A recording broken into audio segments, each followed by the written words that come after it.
Hora de bastidor. Qual é o futuro político de Bolsonaro? Aliados de Jair Bolsonaro diz que ele e a esposa Michele agora vão viajar o Brasil para fomentar esse sentimento de que ele teria sido vítima de uma injustiça ao ser declarado inelegível. A ideia é emplacar o maior número possível de prefeituras e ir ganhando musculatura para os partidos da direita em 2026. Nas prefeituras, é apostar apenas em nomes viáveis de centro-direita. Um ex-ministro de Bolsonaro, muito influente, me disse a seguinte frase: não podemos mais errar. E citou, por exemplo, a capital aqui em São Paulo. Bolsonaro desistiu do deputado Ricardo Salles, mais bolsonarista, para apoiar o prefeito Ricardo Nunes, visto como um pouco mais de centro. Para as eleições nacionais, começam a surgir os primeiros nomes. Hoje, eu ouvi a expectativa de uma chapa entre Tereza Cristina, como a cabeça de chapa, ex-ministra da Agricultura de Jair Bolsonaro, e como vice, Michele Bolsonaro. Ainda é cedo, gente. Vão surgir muitas especulações desse tipo. Esta primeira especulação de chapa seria uma chapa inteiramente feminina, algo realmente inovador para a direita. É difícil? É difícil. Existe também uma tendência de que o ungido seja escolhido no último momento, para não desgastá-lo e manter um certo frisson em torno de Bolsonaro e essa vitimização.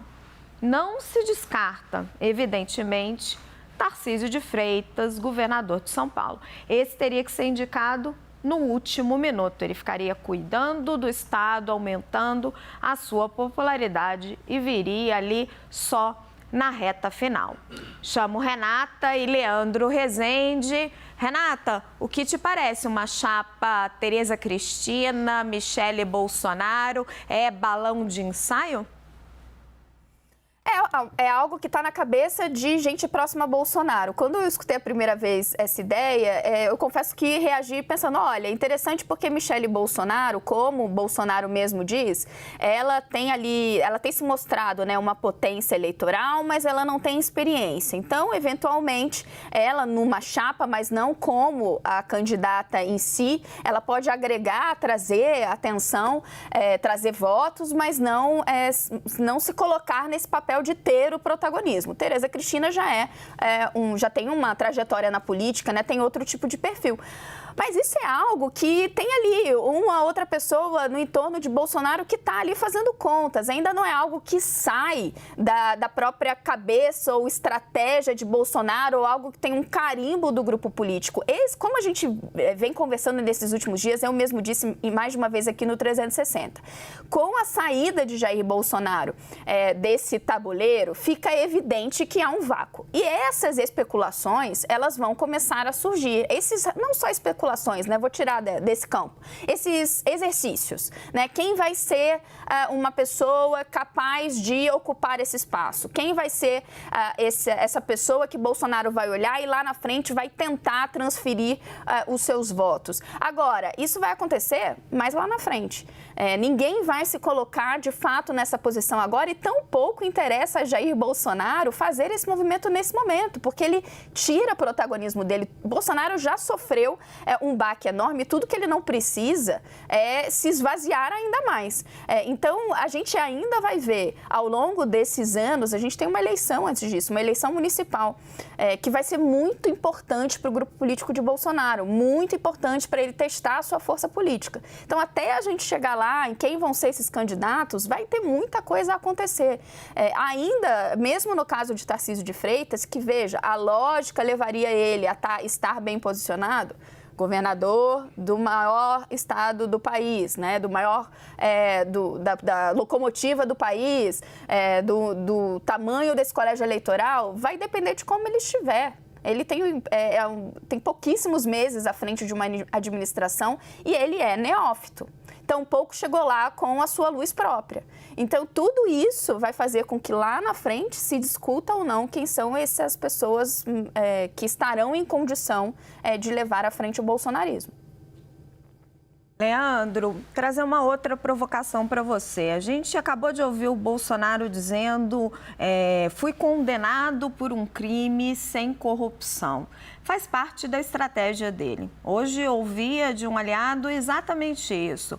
Essa tentativa de se colocar como injustiçado, tentando estabelecer essa baliza, dizendo que, olha, ele foi condenado por um crime, na avaliação deles, oposição menor, que é essa reunião com os embaixadores, enquanto Lula teria sido condenado, não chegou a ser condenado, né? Ele foi condenado e depois os julgamentos ali do presidente Lula foram postergados por corrupção. Havia acusações de corrupção contra Luiz Inácio Lula da Silva. Eles esquecem que, na verdade, o que tem contra Bolsonaro são ataques à democracia. Agora, esse discurso de que ele não foi condenado por corrupção, cola?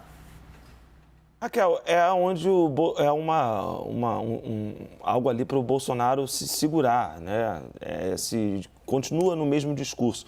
Na fala que ele fez lá em Minas Gerais, né, depois do voto da ministra Carmen Lúcia, se não me engano, foi ao mesmo tempo em que o ministro Alexandre de Moraes estava dando o seu voto, o Bolsonaro repetiu uma cantilena típica dele desde que saiu da presidência da República. Sobre essa ação, o tempo todo se colocando como alguém que não é corrupto e que não foi condenado por corrupção. Bom, o crime de corrupção, de fato, não é imputado a Bolsonaro, nem seria no Tribunal Superior Eleitoral que ele deveria ser julgado por isso. Mas o Bolsonaro sabe disso, mas ele faz esse jogo de palavras para poder manter, e isso é um segundo ponto do que se imagina que será o bolsonarismo daqui para frente, que é a criação de formas de manter a ideia do bolsonarismo, a ideia de Bolsonaro acesa. O estado de permanente conflito que se viveu entre 2019 e 2022 foi suficiente para garantir 50 milhões de votos para o Bolsonaro. Isso não é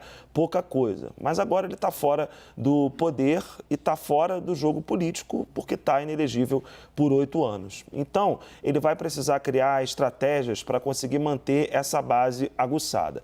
Uma perceptível. Concedeu uma entrevista, né, o ex-presidente da República, à jornalista Mônica Bergamo, da Folha de São Paulo, no começo do julgamento do Tribunal Superior Eleitoral.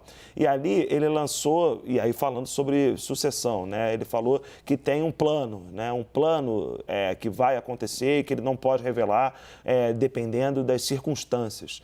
Usou outras palavras para dizer isso, mas a ideia desse plano é algo que exaspera uma parte dessa base de apoio do ex-presidente da República, que já, inclusive, repercute isso, né? É aquela ideia que se criou depois que o Lula venceu as eleições em 2022, de que algo iria acontecer. Essa ideia de que algo iria acontecer fomentou o 8 de janeiro, até que se acontecesse toda aquela tragédia, né? Aqueles crimes todos, os acampamentos foram montados por pessoas que estavam ali esperando esse algo que iria acontecer e nunca veio. E agora o que o Bolsonaro chama de bala de prata é mais uma vez uma tentativa de manter essa base aguçada. A bala de prata que não pode ser disparada agora, algo que virá. É uma forma, né, que o Bolsonaro encontrou para dialogar com uma parte importante do seu eleitorado e que lhe garantiu relativo sucesso. 50 milhões de votos, só o Lula teve mais do que ele na história. Nunca você teve 2 candidatos no segundo turno com mais de 50 milhões de votos. Então, é uma estratégia que deu certo. A questão é que os condicionantes agora são outros. O Bolsonaro está fora do jogo. A política não estava do lado dele agora, nesse momento de derrota. Você não tinha um conjunto de deputados, de senadores, de gente ali para defender o ex-presidente da República no momento da foto inicial. Claro que nas redes sociais está todo mundo falando, mas na hora da foto você não tinha ali senadores de Minas Gerais, deputados federais de Minas Gerais, gente que saiu de São Paulo para ir para lá ficar com o Bolsonaro, gente do Rio de Janeiro que foi para lá ficar com ele. Não, ele estava ali do lado do deputado Domingos Sávio e só. Então, é um momento, né, em que essa... viajou, né, Leandro? Hã? O presidente do PL viajou, o julgamento do TSE correndo e o Valdemar da Costa Neto viajou. Quer uma prova mais eloquente de que, enfim, às vezes as páginas são viradas, né? O Valdemar Costa Neto é campeão de virar página. Então, assim... Ele já teve com o Lula lá atrás. Pois é, né? Então, não dá para dizer que o Bolsonaro vai ter esse apoio todo, né? A coisa aconteceu hoje. Então, a discussão sobre quem será o candidato, é óbvio que a política se pergunta isso, mas tem muita água para rolar debaixo dessa ponte. E aí, repito aqui, falei demais, mas entregando já, porque o que me parece é como que o Bolsonaro vai construir um conflito agora para manter a sua base popular de apoio aguçada. O conflito contra a institucionalidade, contra o judiciário, deu errado. Ele perdeu hoje no Tribunal Superior Eleitoral. Qual é o conflito, qual que é a bala de prata que ele vai inventar daqui para frente, cenas para os próximos capítulos? Você tem crédito, querido, que você está sempre muita informação.